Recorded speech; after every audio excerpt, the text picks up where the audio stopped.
হেলদির সাথে সাথে টেস্টিও হবে এমন কোনো রেসিপি চাইছেন কি? আজকে রেসিপিটা তাহলে চটপট দেখে নিন।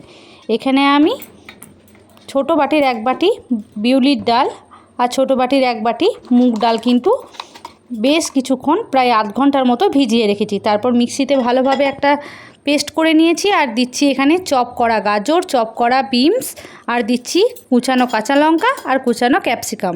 1 চামচের মতো কাসুরি মেথি দিতে কিন্তু একদম ভুলবেন না। এরপর একটা তড়কা বানিয়ে নেব। দিচ্ছি একটা তড়কার প্যানের মধ্যে সর্ষের তেল 1 চামচের মতো, সর্ষে কালো সর্ষে 1 চামচের মতো, জিরে আর কয়েকটা কারি পাতা একটু ভেজে নিয়ে এই ব্যাটারের মধ্যে দিয়ে আবারও কিছুক্ষণ ফাটিয়ে নেব।